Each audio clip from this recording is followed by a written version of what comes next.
Moving on to Google Classrooms now. So this is how you're going to assign work to your pupils and how to manage everything that you're setting them. So in Wales, if you go to your login page on Hub, or if you're not using Hub, you can go to your Google account and select Classrooms. We go to the menu and Google for Education. What that then will do is take you to your Google Classrooms, and these will be all the classes that you have set up or have created.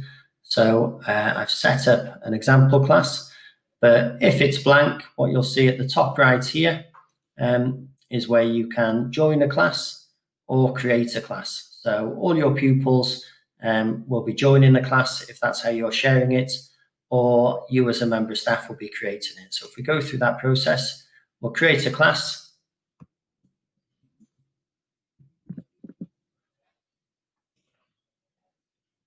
You can fill in the other information if you want to, but for this, I've just put in the class name.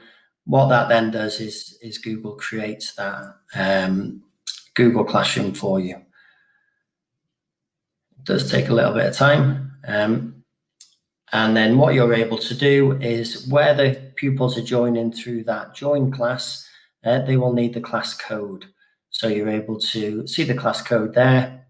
It will generate it, or by clicking on those squares or the screen size, you can make it larger or smaller for them to type it in when they're joining. Okay.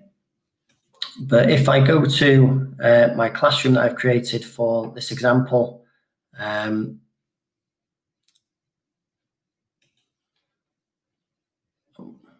so to navigate back, I can go to my classes. I want my example class, and then at the top, what you'll see are the four options. So what you'll need to know is that any work that you do within your Google Classroom, the work isn't stored in the Google Classroom. It's actually stored back in your Google Drive. So if you go to My Drive and your Classroom folder, which will have been created for you, you will then have a folder for each of the classes that you've had or ever used. So for this one, you can see my example classes there, and you can see that the folders and the files that I've set my class are all ready. If I go to the test class that I've just created, you'll see that this one is empty. So there's nothing there because I've never used it.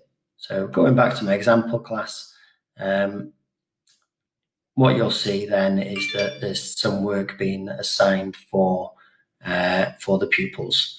So across the top, at the top we have the stream. The stream is similar to social media posting, where everything that you create will show up at the top of the stream for pupils to access. You can post questions to them. So you can share something, you can share information with them. If you're using Google Classrooms at home, it might be to remind them to bring in their PE kit or something that they need for the following lesson or the following week. And then the pupils can edit, or you can start discussion topics there. In the classwork, what you will see is all the work that's been set. So in this class, what you'll be able to see is all the work that I've been able to copy from a previous class. So again, if I go to my test class that you've just seen, which is new, my classwork is completely empty. So all the work that I've set will be within the classwork, and it's curated there for pupils to be able to access. They will see the same, and we'll have a look at that later on. In the people, you will see the teachers that have added. So if you teach with other members of staff, or you want somebody to be able to go through and have a look at the work that you've been doing, you can add teachers to your classroom as well. And you can add the students. So rather than them joining through that class code, you can invite all the students via their email addresses. And And then when you're assigning work, you can have grades available to them as well. So when they've created the work, if you give them a grade, you'll be able to see all the grades that have been assigned to those pupils there. Okay. What you're able to adjust on your Google Classrooms are the settings. So in the top right here, I have the settings for my example class. So I can change the class name if I want. I've turned off my class code because I don't want any more people to be able to join it. I have the option in that stream of deciding who can post and comment. So if I want to post and I want the students to respond, I can change that to students can only comment. If I want the students to be able to generate their own discussion points, I can leave that open, and it would be important for them to understand that as a teacher, you'll see everything that's posted in there. So you can see the deleted items, only teachers can see them.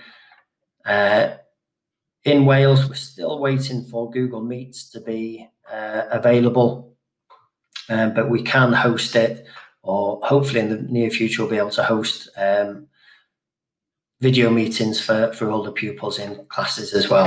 So those are the class settings. So those settings are applicable only to my example class. If I click on my menu on the left-hand side, as I go down to the bottom, I can see the settings that I have for all of my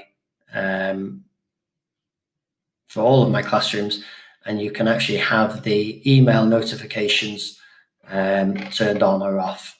So anytime a piece of work is completed by a pupil, you can be notified, or you can turn those notifications off if you wish. Okay.